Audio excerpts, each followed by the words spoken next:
നമ്മുടെ രാഹുൽ ഗാന്ധി വന്ന് മത്സരിക്കുന്നു, ഇവിടെ വരുന്നു, ഇവിടെ നിന്ന് നമ്മുടെ എണ്ണക്കിണറിൽ കുഴിക്കുന്നു, പല നാടുകളിൽ കിണറുകളിൽ തീ കാണുന്നു, തീ കത്തുന്നു. ഇതിനൊക്കെ അർത്ഥം എന്താണെന്നുണ്ടെങ്കിൽ ഇപ്പം നിങ്ങൾ പറയും ഇത് എല്ലാവരും പ്രെഡിക്റ്റ് ചെയ്യുന്നതല്ലേ, എല്ലാവർക്കും അറിയാലോ. ഇതൊക്കെ ഞാൻ പ്രെഡിക്റ്റ് ചെയ്തത് ബൈബിളിൽ നിന്നാണ്. ലിവിയാത്താൻ എന്ന് പറയുന്ന കടലിനടിയിൽ കിടക്കുന്ന ഒരു പാമ്പ് പോലൊരു ജീവിയാണെന്നും അതിന് ഇരുമ്പിന്റെ ചട്ട, പുറന്തോട് ഇരുമ്പിന്റെ ചട്ടയാണെന്നും അതിന്റെ വായിൽ നിന്നും തീയാണ് വരുന്നത് എന്ന് പറയും. പാസ്പോർട്ട് ഒരു സെപ്പറേറ്റ് രാജ്യമാണോ ഉദ്ദേശിക്കുന്നത്? യെസ്, സെപ്പറേറ്റ് കട്ടാണോ? South cut. നിങ്ങൾ പറയും അതൊക്കെ വെറുതെ പറയണ്ട. നിങ്ങൾ പറയുന്നു സൗത്ത് കട്ട് എന്ന് പറയുന്ന സംഭവം ഇല്ല എന്ന്. മുൻകാലത്ത് നാട്ടുരാജ്യങ്ങളായിരുന്നു, അതെ, കിടക്കുകയായിരുന്നു. അതെ, അതിന് ഏകീകരിച്ചത് പട്ടേലിന്റെ കാലം. നരേന്ദ്രമോദി സൗത്ത് കെട്ടിന്റെ ആളല്ല. നരേന്ദ്ര സൗത്ത് കെട്ടിന്റെ ആളല്ല. നരേന്ദ്രമോദിക്ക് എന്ത് വേണം? ഈ അഖണ്ഡ ഭാരതമായിട്ട് നിൽക്കുന്ന തമിഴ് വംശജരുടെ സംസ്കാരം അതിനെ ഉയർത്തി കൊണ്ടുവരിക. സൗത്തിൽ നിന്ന് ഉയർത്തി കൊണ്ടുവരാനുള്ള ഉയർത്തിക്കൊണ്ടുവരികയാണ്. ഒരു സൗത്ത് കട്ടെന്നുള്ള ഭാഗമല്ലല്ലോ അവിടെ. ഇപ്പൊ നമ്മൾ കുറെ ഈ ജ്യോതിഷം അല്ലെങ്കിൽ നമ്മൾ കാവുകൾ ഒക്കെ കുറിച്ച് വളരെ വ്യക്തമായി സയന്റിഫിക് ആയിട്ട് എനിക്കും തോന്നി അത് ശരിയാണ്, അത് കറക്റ്റായിട്ട് പോയി. ഇപ്പം നമ്മൾ കേരളത്തിൽ ഭരണമാറ്റമാണ്, ഇപ്പോൾ കോൺഗ്രസ് ആണ് ഭരിക്കുന്നത്, ഭരണമാറ്റമാണ്. അപ്പോൾ കേരളത്തിൽ ഇനി ഭാവി, ഇപ്പം ജ്യോതിഷപ്രകാരമൊക്കെ ആണെങ്കിലും ഞാൻ ചോദിക്കുന്നത്, ഇനി കേരളത്തിൻ്റെ ഭാവി എന്താണ്? ഇനി എങ്ങനെയായിരിക്കും ഇതിൻ്റെ ഒരു ഡെവലപ്മെൻറ്റ്സ്? ജനങ്ങൾക്കുള്ള ഡെവലപ്മെൻറ്റ്സ് ആണ് നമുക്ക് അറിയേണ്ടത്.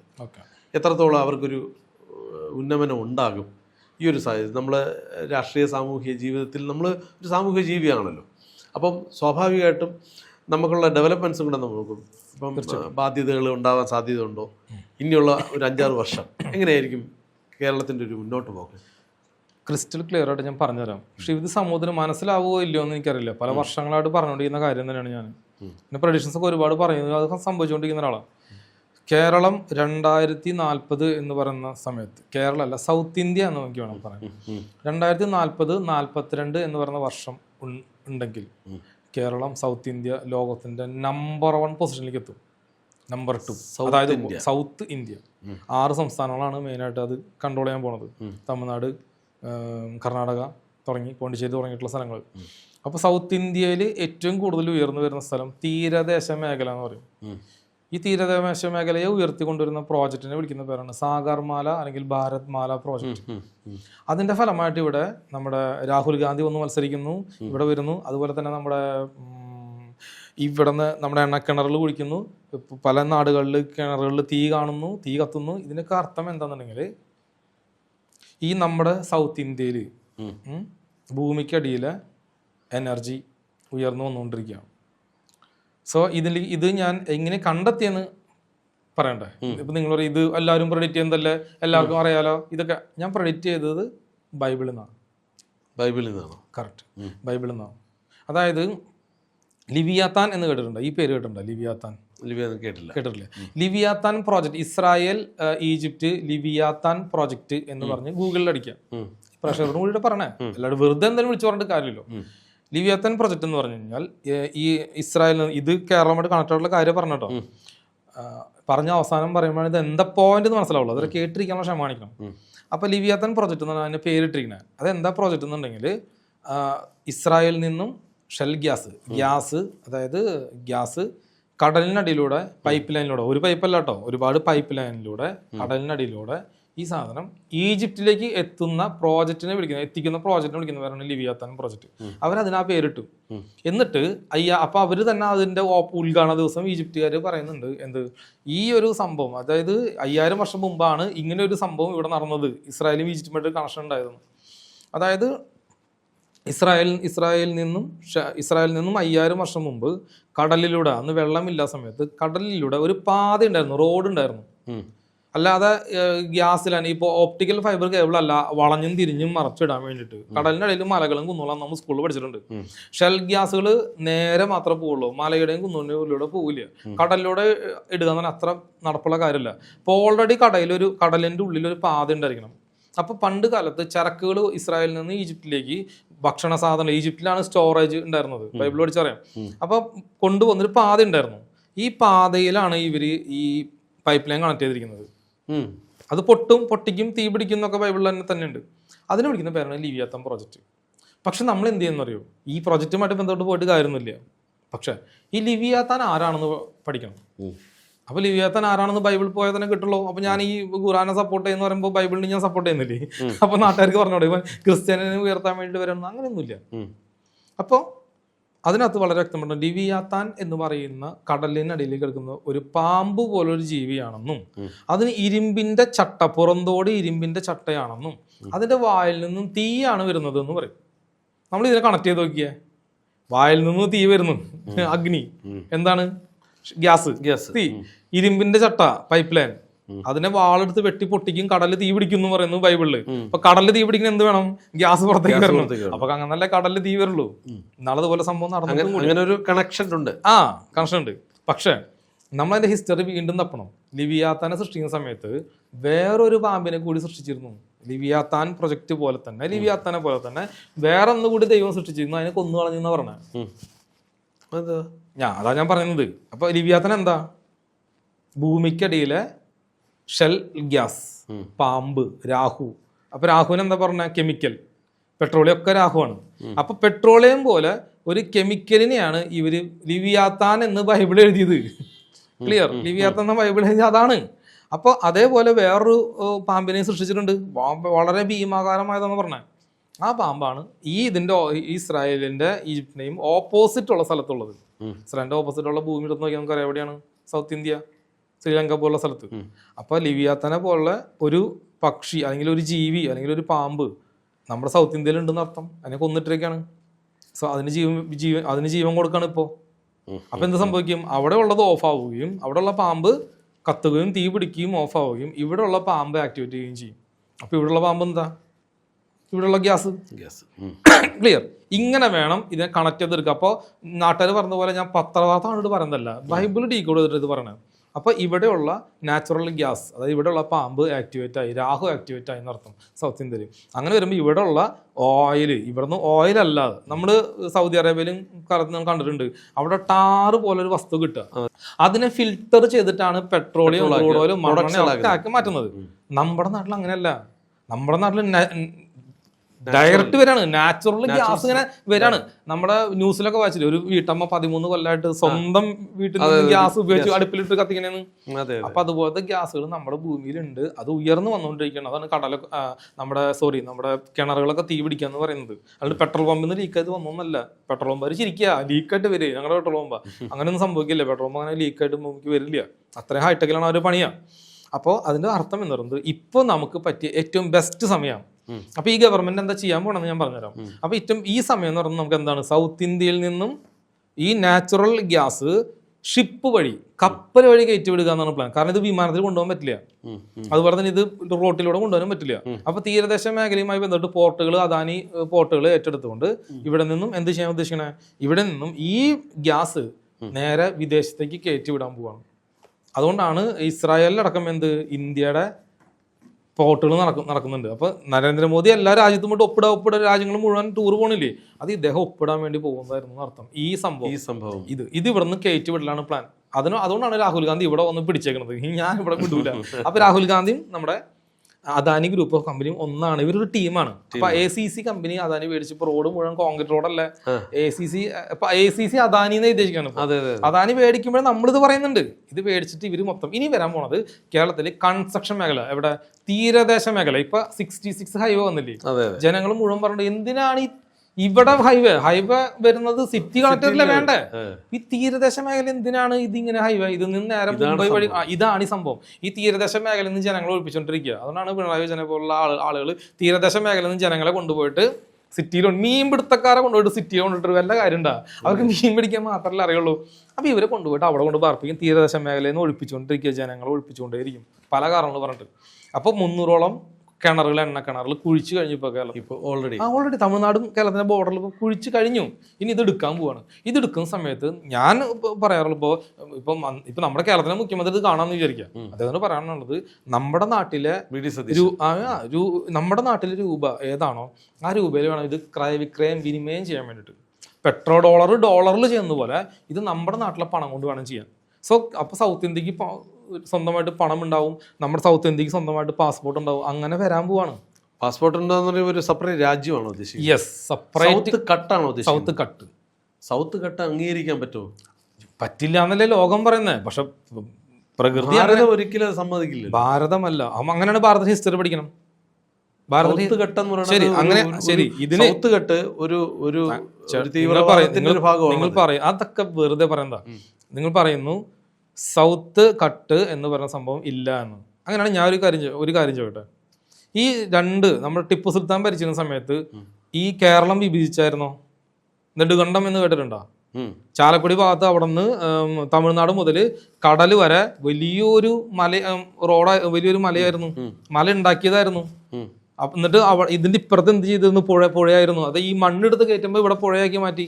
ടിപ്പു സുൽത്താന് ചാലക്കുടി കടന്നാണ് പോകാൻ പറ്റില്ല. തൃശ്ശൂർ കടന്ന് ടിപ്പു സുൽത്താൻ പോകാൻ പറ്റില്ല. ടിപ്പു സുൽത്താന്റെ കഥകൾ മുഴുവൻ ഇവിടുന്ന് ഇങ്ങോട്ടുള്ളത്.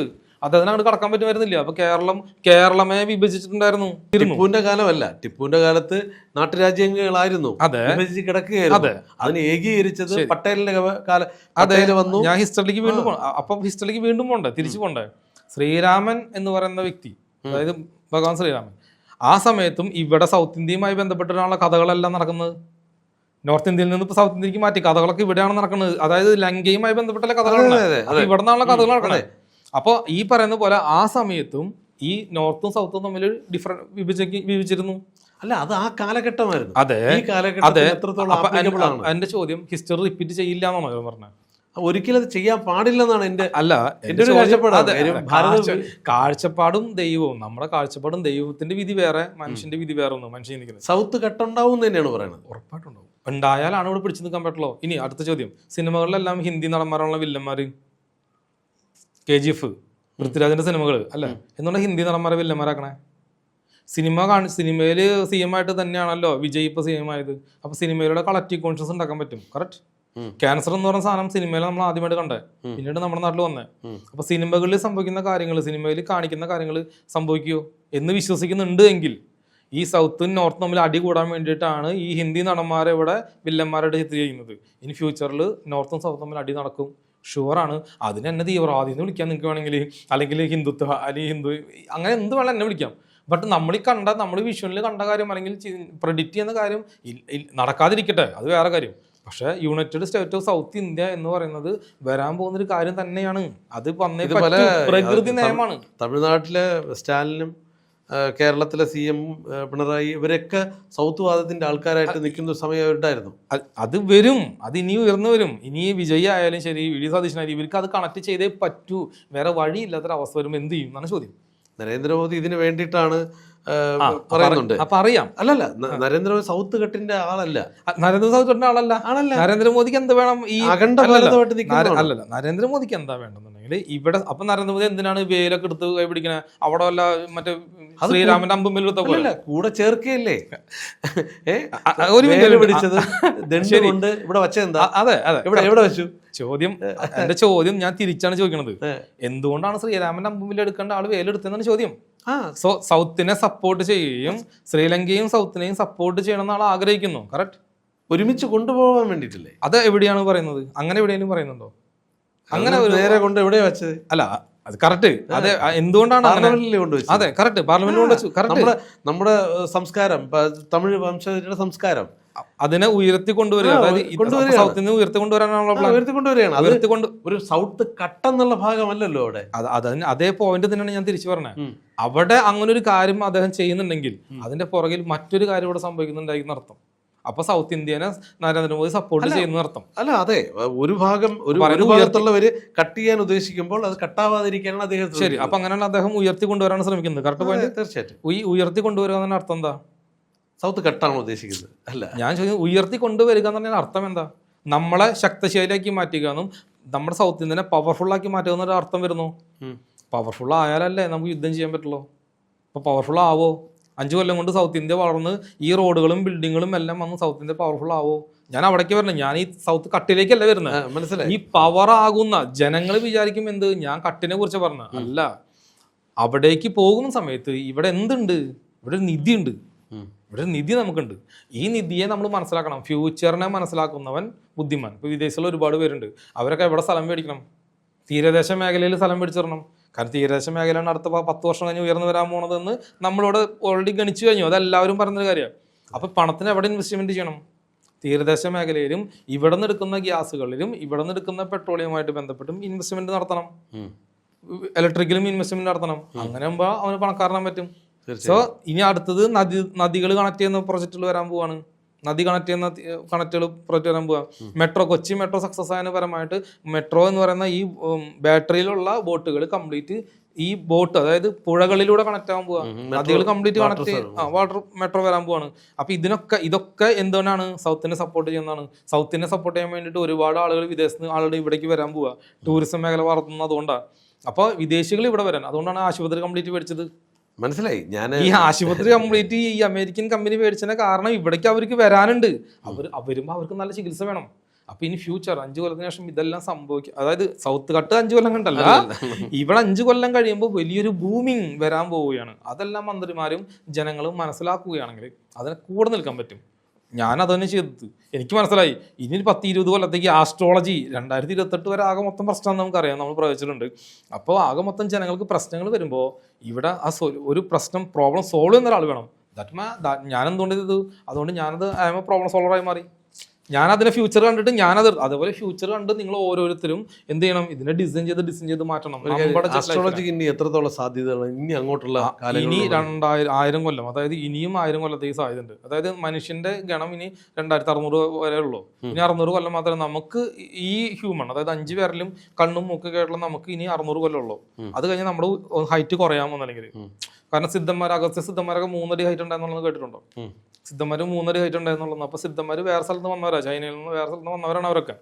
അപ്പൊ അതുപോലെ നമ്മുടെ ഈ ഒരു ബോഡി ഇനി 600 വർഷം കൂടി ഉള്ളൂ. അത് കഴിഞ്ഞാൽ നമ്മുടെ ബോഡിയിൽ പരിണാമം സംഭവിക്കും. പരിണാമം 600 കൊല്ലം കഴിഞ്ഞാൽ. അപ്പൊ 600 കൊല്ലം കഴിയുമ്പോൾ 1,44,000 ആത്മാക്കൾ മാത്രമേ അവിടെ എൻട്രി ഉള്ളൂ. അപ്പൊ ദൈവം അവതരിപ്പിക്കാം, വീണ്ടും ദൈവം അവതരിക്കും പറയുന്നില്ലേ? അത് 2133 വരിക. ഇനിയും 120 വർഷം കൂടി 110 വർഷം കൂടി നമ്മൾ വെയിറ്റ് ചെയ്യണം നടത്തും. ആ സമയത്താണ് അവിടെ അവതരിക്കുക. അപ്പൊ ഇതെല്ലാം നടക്കും. ദൈവം അവതരിക്കുകയും ചെയ്യും. പ്രശ്നങ്ങൾ കാണുമ്പോൾ ദൈവം അത് തടയുകയും ചെയ്യും. എല്ലാം സംഭവിച്ചുകൊണ്ടേയിരിക്കും. അപ്പൊ സംഭവിക്കാൻ പോകുന്നത് സംഭവിക്കുക തന്നെ ചെയ്യും. അപ്പൊ ഈ പറഞ്ഞ പോലെ ഇതൊക്കെ ആളിക്കത്തും. കട്ടാവുകയോ ഇല്ലയെന്നല്ല, കട്ടാവണം എന്ന് പറഞ്ഞ് ഇവിടെ വലിയൊരു പ്രശ്നം നടക്കും. അതാണ് എൻ്റെ പ്രവചനം. അത് വലിയൊരു പ്രോബ്ലം ഈവൻ 5 കൊല്ലത്തിനുള്ളിൽ തന്നെ നമുക്കത് കാണാൻ പറ്റും. അതിന്റെ അലവിലുകൾ ഇപ്പോഴും ഉണ്ട്. പിന്നെ അതൊക്കെ വലിയ രീതിയിൽ ചർച്ചയാവുകയും വലിയ രീതിയിൽ പ്രശ്നങ്ങൾ ചിലപ്പോൾ വെട്ടും കുത്തും കൊലവര നടക്കുന്ന രീതിയിലേക്ക് അത് കടക്കാം. തീർച്ചയായും. അപ്പം അവർക്ക് എന്ത് വേണം? ഇവിടെ പ്രശ്നങ്ങൾ നടത്തണം. അപ്പം അതിന് വേണ്ടിയിട്ട് മുസ്ലിംസിനെയും ക്രിസ്ത്യനെയും ഹിന്ദുവിനെയും തമ്മിൽ തല്ലിക്കും. പ്രശ്നങ്ങൾ നടക്കുമ്പോൾ ജനം എന്ത് സംഭവിക്കും? നമ്മളൊരു പഴഞ്ചൊല്ല് പറിച്ചിട്ടില്ലേ? രാജഭരണത്തിൽ എന്തെങ്കിലും പ്രശ്നങ്ങൾ വരുമ്പോൾ ആ രാജ്യത്ത് കൊലയും കൊള്ളയും ഒരു സ്ഥലത്ത് ഉണ്ടാക്കുകയും ജനങ്ങളെ മൈൻഡ് അവിടേക്ക് വിടുകയും ഇവിടെ രാജാവ് അതിനനുസരിച്ച് പ്ലാൻ ചെയ്യുകയും ചെയ്യും. അതേപോലെ തന്നെയാണ് രാജാവ് ചെയ്യുന്നത്, മന്ത്രിമാരും ചെയ്യുന്നത്. ഇവിടെ ജനങ്ങളെ തമ്മിൽ തല്ലിക്കുകയും ഇപ്പുറത്ത് ഇവര് ഇത് ഊറ്റെടുക്കാനുള്ള പരിപാടിയൊക്കെ നടന്നുകൊണ്ടിരിക്കുന്നുണ്ട് നടത്തിപ്പോ. ഇങ്ങനെയാണ് ലോകം. കേരളത്തിന്റെ ഭാവി കേരളത്തിന് നല്ലതാണ്. ഞാൻ പറഞ്ഞില്ലേ, ഫ്യൂച്ചറിലേക്ക് കേരളം നല്ല രീതിയിൽ ഉയർന്നു വരും. 2040 ആകുമ്പോൾ നമ്പർ 1 ബിൽഡിങ്ങുകളും കൺസ്ട്രക്ഷൻ വർക്കുകളും ഡ്രോണുകളും വിമാനങ്ങളും, അതായത് ഗ്രൗണ്ട് ടു ഗ്രൗണ്ട് സഞ്ചരിക്കുന്ന കുട്ടി അതായത് വെർട്ടിക്കലി വിമാനങ്ങളൊക്കെ ടെസ്ലയ്ക്ക് ഇറക്കാൻ പോവുക. ഫ്യൂച്ചർ ഭയങ്കര സംഭവമാണ്. ടെക്നോളജിക്കൽ റവല്യൂഷൻ ഭയങ്കരമായിട്ട് വരാൻ പോകുന്ന സംഭവമാണ് കേരളം. ടെസ്ല കാറുകളൊക്കെ ഇനി വരാൻ പോവാണ്. അങ്ങനെ ഒരുപാട് മാറ്റങ്ങൾ സംഭവിക്കും. റോഡുകളാണ് മാറുന്നത്. അപ്പൊ ഈ വി ഡി സതീശൻ സാർ ഇപ്പോൾ വന്നിട്ടുണ്ടല്ലോ, അദ്ദേഹം ഇതിനെ ഇനി ചെയ്യുന്നത് കുട്ടി ബിസിനസ്സുകളെ, എന്റർടൈൻമെന്റ് പോലുള്ള കാര്യങ്ങൾ, കുട്ടി ബിസിനസ്സുകൾ, ടൂറിസം മേഖല, ഇതിനെയാണ് ഫോക്കസ് ചെയ്യുക. ആ ടൂറിസം മേഖലയെ ഫോക്കസ് ചെയ്താൽ മാത്രമേ ഉയർച്ച ഉണ്ടാവുള്ളൂ. ആ ടൂറിസം മേഖലയാണ് ഇനി അടുത്ത ചെയ്യാൻ പോണ സ്റ്റെപ്പ്. നമുക്ക് ചെയ്യേണ്ടത് അത് തന്നെയാണ്.